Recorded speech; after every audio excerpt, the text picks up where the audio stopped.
पाकिस्तान की sugar industry के tycoon कहलाए जाते हैं। 2018 में मरकज़ और पंजाब हुकूमतें बनाने में तहरीक इंसाफ की जहांगीर तरीन साहब और उनके जहाज़ों का बड़ा कमाल रहा, बड़ा किरदार रहा। जितने लोग वो तहरीक इंसाफ में 2018 में लाए थे, उतने ही लोग वो खैर से अब सूद समेत वापस ले जा चुके हैं तहरीक इंसाफ से। बैलेंसिंग एक्ट ना होता और फेयर ट्रायल होता तो क्या जहांगीर तरीन नाअहली से बच सकते थे?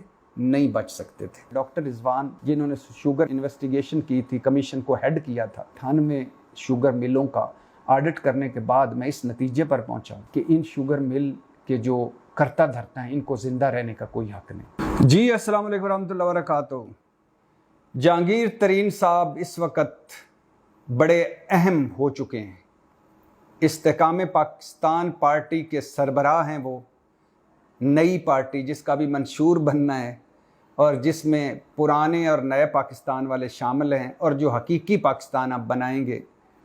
जहांगीर तरीन साहब का आपको पता ही है कि ये इमरान खान साहब के एटीएम हुआ करते थे। उससे पहले मुशर्रफ दौर में भी वज़ीर थे और उससे पहले और हर दौर में ये मज़े में रहे हैं। पाकिस्तान की शुगर इंडस्ट्री के टाइकून कहलाए जाते हैं। 22% एक अंदाजे के मुताबिक मुल्क की जो शुगर प्रोड्यूस होती है वो जहांगीर तरीन साहब करते हैं। अरबों खरबों पति हैं। इमरान खान के एटीएम हुआ करते थे, इमरान खान के करीब तरीन थे। नाअहल ना होते तो ये वज़ीर आला पंजाब के लिए फेवरेट एक उम्मीदवार थे। ये थे शाह महमूद कुरैशी थे और इसके अलावा चौधरी गुलाम सरवर भी ख़ुद को समझते थे, परवेज़ लाई भी समझते थे, लेकिन आखिर में कुर्रा फ़ाल बुज़दार साहब के नाम निकला, जिन्होंने मंजी ठोकी 3.5 साल पंजाब में और अब खैर से वो सियासत छोड़ चुके हैं। 2018 में मरकज़ और पंजाब हुकूमतें बनाने में तहरीक इंसाफ की जहांगीर तरीन साहब और उनके जहाज़ों का बड़ा कमाल रहा, बड़ा किरदार रहा। फिर ये हुआ कि हुकूमत बन गई, इमरान खान वज़ीर आज़म बन गए, पंजाब में बुज़दार वज़ीर आला बन गए। इन्होंने ये फिर भी कुछ अरसे तक ये बड़े अहम रहे। तहरीक इंसाफ मरकज़ में भी, पंजाब में भी, केपी में भी ये नाअहल थे और इनके पास कोई सीट नहीं थी, लेकिन इसके बावजूद इमरान खान इन्हें वफाकी काबीना के इजलासों में बिठाते थे, इनसे मशवरे लेते थे। इमरान खान के करीब तरीन थे जहांगीर तरीन, जो इमरान खान के करीब तरीन थे। फिर एक वक्त आया कि दूर तरीन हो गए। अब खैर से अहम तरीन हो चुके हैं, लेकिन उस वक्त दूर तरीन हो गए। दूर तरीन क्यों हुए? क्योंकि 2 ग्रुप बन गए तहरीक इंसाफ में। एक ग्रुप थी जो आज़म खान प्रिंसिपल सेक्रेटरी थे इमरान खान के, बुशरा बीबी उसमें शामिल थी, बनी गाला ग्रुप, जुल्फ़ी बुखारी शामिल थे, शाह महमूद कुरैशी थे और इस तरह और बड़े लोग थे। ये बनी गाला ग्रुप कहलाता था। दूसरा ग्रुप था जहांगीर तरीन ग्रुप और फिर बनी गाला ग्रुप ने, जिसकी सरबराही बुशरा बीबी करती थी, बुशरा बीबी को नापसंद आए, नापसंदीदा ठहरे उनकी नज़र में जहांगीर तरीन और जहांगीर तरीन फारिग हो गए। बल्कि लोग बताते हैं कि एक दिन बुशरा बीबी घर आई जहांगीर तरीन के खाने पे, तो उन्होंने उस दिन सफ़ेद कपड़े पहने हुए थे, सफ़ेद लिबास पहना हुआ था। तो उन्होंने जहांगीर तरीन को कहा कि आप लोगों को कहते हैं कि मैं जादू टोने या इस तरह करती हूँ, तो मैं आज सफ़ेद कपड़े इसलिए पहन के आई हूँ कि आपको बता सकूँ कि मैं जादू टोने नहीं करती। और जहांगीर तरीन कहते हैं कि उस दिन मुझे पता चल गया मेरा दी एंड हो गया, और फिर वाकई उनका दी एंड हो गया। लेकिन इस दौरान जहांगीर तरीन ने मुबैना तौर पर जो कुछ भी लगाया था तहरीक इंसाफ पर, वो अब कुछ चीज़ों में, शुगर एक्सपोर्ट इंपोर्ट में मुबैना तौर पर वो सूद समेत वापस कर लिया। वैसे ही जैसे जितने लोग वो तहरीक इंसाफ में 2018 में लाए थे, उतने ही लोग वो खैर से अब सूद समेत वापस ले जा चुके हैं तहरीक इंसाफ से।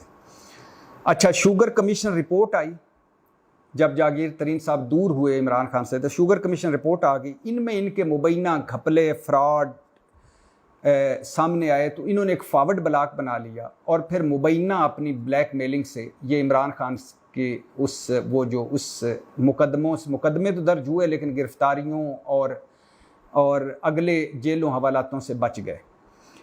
अब मौका मिला तो खुलकर खेल रहे हैं। इनके नाअहल होने का ये भी याद रहे कि इमरान खान साहब को सबसे ज़्यादा दुख रहा रहा था कि इमरान खान कहते थे कि मुझे जहांगीर तरीन के नाअहल होने का बड़ा दुख है। अच्छा, एक कहानी ये भी है कि नवाज शरीफ नाअहल हुए तो फिर इमरान खान को वही पैमाना अगर नवाज शरीफ वाला इमरान खान पर रखा जाता तो इमरान खान भी नाअहल हो सकते थे। लिहाजा उस वक़्त की इस्टेब्लिशमेंट ने साकिब निसार साहब के ज़रिए जहांगीर तरीन को कुर्बानी का बकरा बनाया और इमरान खान को नाअहली से बचा लिया। ये एक कहानी है। और मतलब जहांगीर तरीन बैलेंसिंग एक्ट का शिकार हुए। फ़र्ज़ कर लें, हम ये मान लेते हैं कि इमरान खान नवाज शरीफ नाअहल हुए तो इमरान खान को नाअहली से बचाना था, तो जहांगीर तरीन को नाअहल करके बैलेंसिंग एक्ट के तहत इन्हें नाअहल कर दिया गया।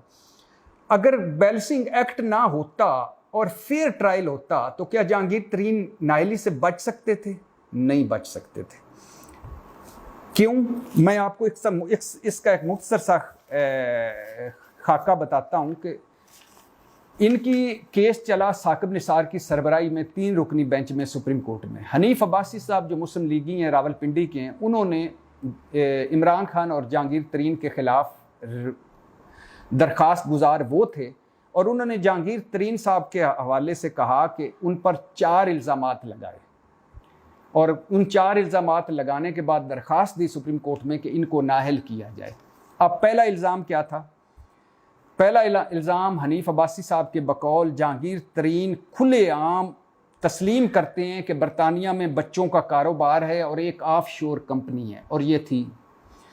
अच्छा, कारोबार जायदाद के बेनिफिशियल ओनर जहांगीर तरीन हैं।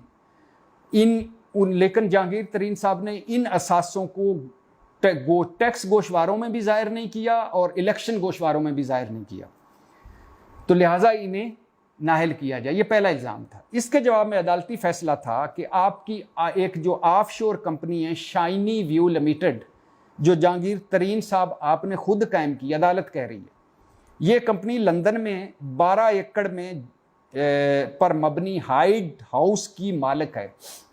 आपको ये ज़हन में रहे कि जहांगीर तरीन साहब का लंदन से बाहर घर है जो 12 एकड़ पर वो फार्म हाउस है, बड़ा खूबसूरत घर है, उसको हाइड हाउस कहते हैं।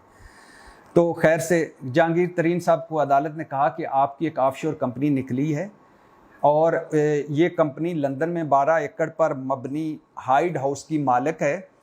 इस जायदाद के असली और हकीकी बेनिफिशियल ओनर आप हैं और तब आपने 50 करोड़, उस वक्त 2013-14 में जब डॉलर 60-70 रुपए का होता तो उस वक्त आपने 50 करोड़ रुपया लंदन मुंतकिल किया, जो आपने हाइड हाउस की तामीर, यानी वो 12 एकड़ के घर की तामीर और खरीद वो उन पैसों से ख़रीदा और फिर तामीर की नए सिरे से। शाइनी व्यू कंपनी या हाइड हाउस कभी किसी ट्रस्ट को मुंतकिल नहीं हुआ। जहांगीर तरीन साहब ने कहा यह ट्रस्ट के अंडर है, लेकिन उन्होंने अदालत कहती है ये ट्रस्ट को मुंतकिल नहीं हुआ। 2015 में इसका जायदाद का कभी आपने जिक्र भी नहीं किया किसी कागज़ में, लिहाजा आइन और कानून की नज़र में आप ईमानदार नहीं हैं, आपको नाअहल किया जाता है। ये 90 सफ़ाती फ़ैसला, इसके आखिरी 10 सफ़े आप पढ़ लें तो आपको जहांगीर तरीन साहब के हवाले से ठंड पड़ जाएगी। अच्छा, दूसरा इल्ज़ाम जो था वो ये था कि इनसाइडर ट्रेडिंग की थी जहांगीर तरीन साहब ने। Pakistan security and exchange commission ने जहांगीर तरीन को एक शोकाज नोटिस जारी किया। ये मुशर्रफ दौर की गालबन बात है।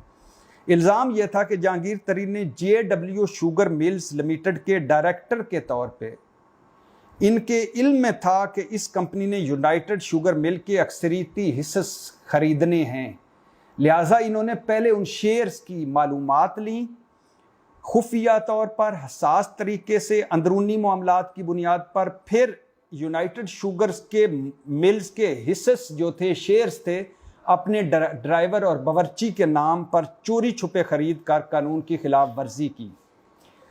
अच्छा, मज़े की बात सुनिए, सिक्योरिटी एक्सचेंज कमीशन ने तहकीकात की। जहांगीर तरीन ने इनसाइडर ट्रेडिंग का इतराफ़ किया कि हाँ मैंने ये जुर्म किया है और इस ज़रिए से हासिल किया गया, यानी इस ज़रिए से इनसाइडर ट्रेडिंग जो अपने बावर्ची और कुक के नाम पे की थी, जिसमें 7 करोड़ 80 लाख का मुनाफा जुर्माने के साथ सिक्योरिटी एक्सचेंज कमीशन को वापस किया। अब अदालत इस मौके पे भी यहाँ भी इनको नाअहल कर सकती थी और करना चाहिए था, क्योंकि ये उस वक्त अगर ये सिक्योरिटी एक्सचेंज कमीशन सिर्फ पैसे या जुर्माने न लेती तो जहांगीर तरीन को 14 साल की जेल होनी थी। खैर, अदालत ने कहा कि जहांगीर तरीन से की तरफ से जो रकम वापस की गई है, जुर्माना अदा किया गया है, ये इतराफ़ जुर्म तो है, लेकिन चूंकि एक्सचेंज कमीशन को रकम और जुर्माने की अदायगी इस बात से मशरूत थी, जहांगीर तरीन ने जो सिक्योरिटी एक्सचेंज कमीशन को रकम और जुर्माना दिया था वो इस बात से मशरूत था कि इनके खिलाफ आइंदा ये केस नहीं चलेगा, इनके खिलाफ कोई कार्रवाई नहीं होगी। इस बुनियाद पर इन्हें इस जुर्म से बरी किया जाता है। अदालत ने इतना तहम्मुल का मुजाहरा किया कि आपने जुर्म किया, आपने माना भी, आपने पैसे भी वापस किया, आपने जुर्माना भी दिया, लेकिन चूंकि आपने उस वक्त ये मशरूत तौर पर जुर्माना दिया सिक्योरिटी एक्सचेंज कमीशन को कि मैं ये सारा कुछ वापस करता हूँ, मेरे खिलाफ कार्रवाई ना कीजिएगा, तो लिहाजा अदालत उसको मानती है। अदालत ने सिक्योरिटी एक्सचेंज कमीशन पर बड़ी शदीद तनकीद की और कहा कि जहांगीर तरीन के खिलाफ तो फौजदारी मुकदमा कायम किया जाना चाहिए था, आप जुर्माना और रकम लेके फारिग हो गए। लेकिन अदालत ने इस इल्ज़ाम से जहांगीर तरीन को छोड़ दिया। अच्छा, इसके बाद दूसरा इल्ज़ाम था जो हनीफ अब्बासी ने लगाया कि 2010 में जहांगीर तरीन ने टैक्स गोशवारों में जो आमदन ज़ाहिर की ज़री ज़मीन की, वो इससे मुख्तलिफ है जो उन्होंने इलेक्शन गोशवारों में ज़ाहिर की, और ये इसलिए मुख्तलिफ की मुबैना तौर पर कि जहांगीर तरीन ने गैर ज़ाहिर की गई रकम को सफ़ेद करने के लिए उसको ज़री आमदन को बढ़ा चढ़ा कर बयान किया, ज़री टैक्स भी पूरा ना दिया। इस पर अदालत ने कहा कि ये मामलात ऐसे ही हैं मुबैना तौर पर, लेकिन ये चूंकि कहीं और केस अभी चल रहा है, लिहाजा इस पर हम कोई राय नहीं दे सकते। यहाँ भी छोड़ दिया अदालत ने। यानी ये जहांगीर तरीन साहब कहते हैं ना कि हमें बैलेंसिंग एक्ट किया गया, हालांकि ये दो मेजर इल्ज़ाम से अदालत ने बरी किया। तीसरा सुनिए, जहाँ इख्तियारात का नाजायज़ इस्तेमाल या कर्ज़ माफ़ी, जहांगीर तरीन साहब ने कर्ज़े भी माफ़ी की और इख्तियारात का नाजायज़ इस्तेमाल किया। अदालत ने इन्हें इस इल्ज़ाम से इस वजह से बरी किया कि अब कर्ज़ माफ़ी का मामला 2010 से पहले का है, जब वो कंपनी जो जहांगीर तरीन साहब की अपनी कंपनी थी, लेकिन उस कंपनी में जहांगीर तरीन साहब डायरेक्टर नहीं थे या शेयर होल्डर नहीं थे। वो 2010 से 2013 के दौरान वफाकी वज़ीर थे और हैवी मैकेनिकल कम्प्लेक्स के डायरेक्टर थे।